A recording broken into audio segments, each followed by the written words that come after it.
This video is about the lore of VIPER, the oh so great poisonous netherdrake. I use the lore of the Dota wiki, references to the comics and voice lines as my guideline. I will not go in depth on gameplay or strategies. To support me, like and share this video with your fellow gamer boys and girls from the internet. The battle begins. VIPER is a dragon species called a netherdrake.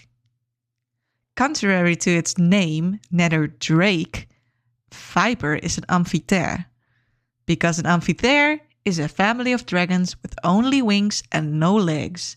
His full Latin name would be Amphithera terra acidis vulgaris, or when you don't speak any Russian, common acid amphithera. Wondering how I got this classification system? Check out my video about dragons. VIPER is also called a snake or worm by unknowing heroes. We already established that Dota lore has a loose concept of dragons and their classifications. Netherdrakes are a species of flying draconic creatures who are best known for their use of poisons and acids. There used to be tons of them around, but they got locked away in the caves of the nether reaches, which is over here on the Terrene plane. This is a fan-made map of the Dota 2 lore, link in bio. VIPER is the only known freed netherdrake from the reaches. Tectonic slippage has sealed the realm and its inhabitants from the surface world, possibly for good. Accounts of the nether reaches seem to vary.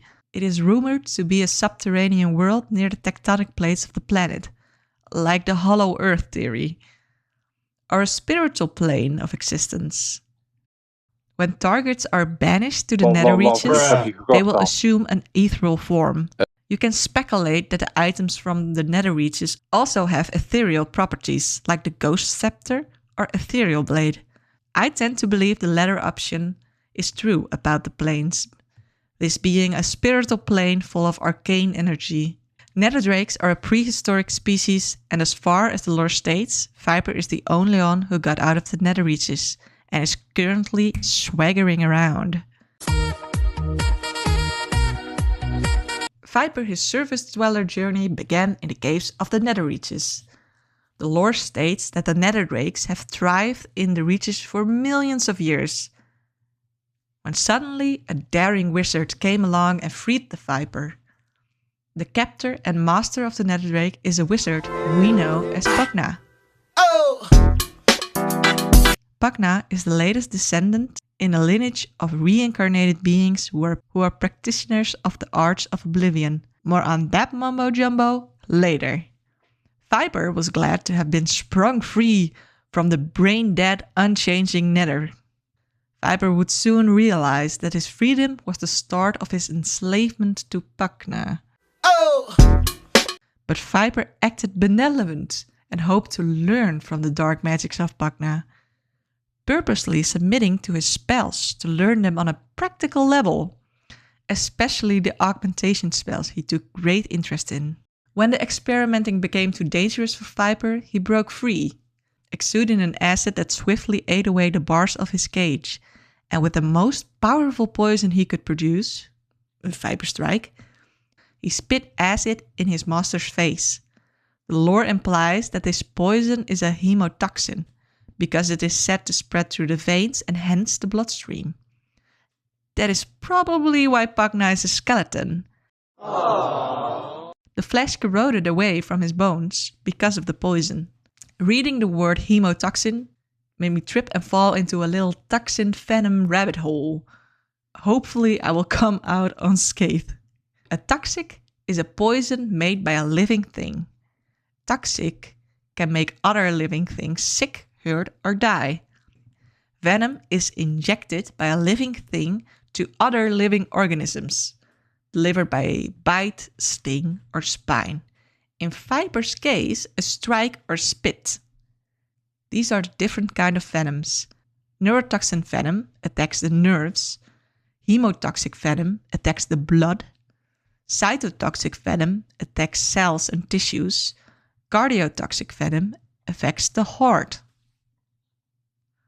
In short, toxin is the general word for poison made by living things.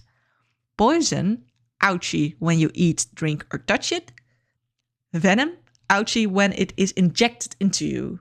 In this case, Viper is venomous, but also poisonous because of his corrosive skin and AoE attacks that are based on the target touching the toxin. The name Viper is most likely based on the earthly counterpart of the viper snake, who is hemotoxic venomous. Anywho, let's move on and talk about this hypercritical Viper. Years after his escape, the joy that Viper felt from his escape soon faded. Viper was a malevolent creature prior to being summoned by Pugna.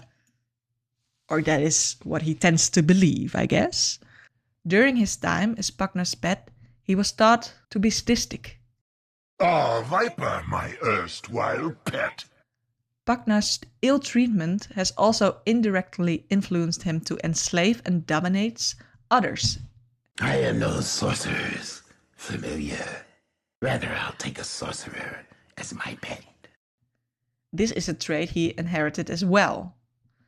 As a sort of way to get back at the slavers, he asked himself, why not only enslave his former master, when he could enslave all who were just like him?